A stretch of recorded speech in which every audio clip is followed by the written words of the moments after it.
avec la Russie. La question de l'autonomie énergétique est au cœur de l'actualité.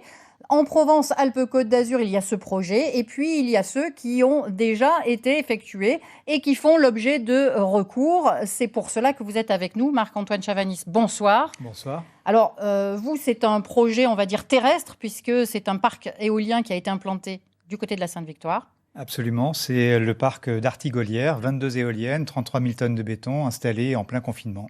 Et alors ça, c'est effectivement votre rôle en tant que représentant de Cité Monuments et vice-président de l'association de Sainte-Victoire, de défendre ce site que vous estimez avoir été dénaturé, c'est ça ? Voilà, ce site en fait a été investi, il a été brisé et aménagé pour installer des éoliennes qui, selon nous, n'ont pas lieu d'être. Et c'est la raison pour laquelle on a attaqué l'industriel 2 fois, on a gagné 2 fois en justice, et là c'est au Conseil d'État. Alors on va en parler. Avant, actualité oblige, on va écouter le monsieur environnement du Conseil régional qui nous explique pourquoi il soutient ce choix de projet éolien en mer. C'est la première éolienne marine de France, un prototype installé sur ce site d'essai au large du Croisic. Mais bientôt, elle pourrait s'implanter par dizaines au sud de la Bretagne. Cette éolienne n'est pas fixée au fond de l'eau, elle tient grâce à ce flotteur en béton. Là, on voit les éoliennes qui tournent avec un flotteur unique. Les différents types de flotteurs seront adaptés en fonction des différentes conditions techniques des sites éoliens. Une prouesse technologique qui révolutionnerait la production d'énergie en France. C'est une rupture technologique parce que l'éolien posé était une transposition de l'éolien terrestre avec des éoliennes qui sont finalement implantées sur le sol marin. Aujourd'hui, la rupture, elle est d'aller chercher de l'éolien qui va être flottant et qu'on va pouvoir implanter à des distances beaucoup plus importantes des côtes et aller chercher un meilleur productible. Et donc plus d'énergie à la fin. Alors vous l'avez vu, ce n'est pas Christophe Madrol qu'on va écouter juste après. C'est un projet qui, lui, est je dirais, parallèle et qui ressemblera à celui-ci. C'est une bonne ou une mauvaise nouvelle? L'éolien flottant, c'est une nouveauté? L'éolien flottant peut avoir un intérêt par rapport à l'éolien terrestre où effectivement, dans le cas de la Sainte-Victoire, on a des reliefs qui nuisent considérablement à l'efficience, à l'efficacité des éoliennes. En plus, le parc est tout petit sur la Sainte-Victoire, donc il produit très peu. De l'éolien flottant pourrait peut-être, dans la mesure où il respecte l'environnement, les sites Natura 2000, produire certainement beaucoup plus. Alors, est-ce qu'il va les respecter? C'est en tout cas ce que nous annonce la région. Et là, on écoute Christophe Madrol. Depuis maintenant une dizaine d'années, et le président Muselier l'avait dit lors de son élection, on veut tendre à une autonomie énergétique dans notre région. On sait très bien que l'éolien terrestre pose de nombreux problèmes et qu'il y a une certaine non-accessibilité de nos concitoyens vis-à-vis de l'éolien terrestre.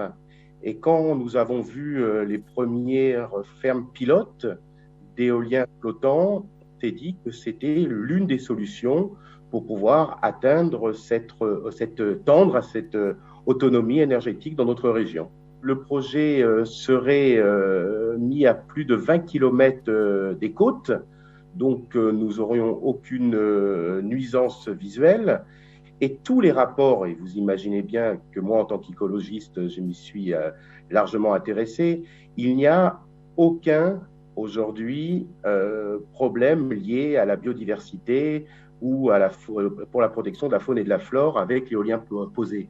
Donc toutes les enquêtes, toutes les études nous ont montré que pour les poissons ou les plantes, il n'y avait strictement aucun danger de mettre de l'éolien flottant dans ces zones. Ça fait débat, Marc-Antoine Chavanis. A priori, la région nous dit ça. Il n'y a pas de certitude. Ça me fait un peu sourire. Si ce monsieur est écologiste et a fortiori au sein de la région, il est très affirmatif en disant ça n'a absolument aucun impact. On pourrait le dire si l'étude environnementale était terminée. A priori, elle n'est pas terminée. Absolument. Jean Castex a d'ailleurs précisé que ce projet était sous réserve de la fin de l'enquête environnementale. Et le problème de l'enquête environnementale, c'est bien celui que vous avez rencontré durant votre justement activité pour défendre la Sainte-Victoire. Ça s'est construit sans autorisation ? Alors, ça s'est construit à marche forcée, en plein confinement.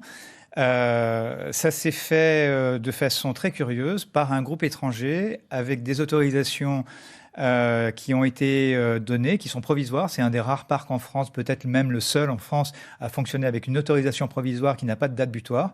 Et c'est très étonnant puisque normalement, depuis 2014 et la loi sur Grenelle, ce parc aurait dû bénéficier non pas d'un permis de construire, mais d'une enquête environnementale. L'enquête environnementale, l'industriel s'en est passé. Il pensait avoir l'antériorité. Et donc, effectivement, on l'a attaqué sur ce point-là. Alors, vous nous avez fourni des photos et des images. Qu'est-ce qui peut y avoir comme conséquence, selon vous, puisque la justice a reconnu qu'il faudrait que cette autorisation et enquête environnementale soit donnée? Quelles sont les conséquences de ce parc?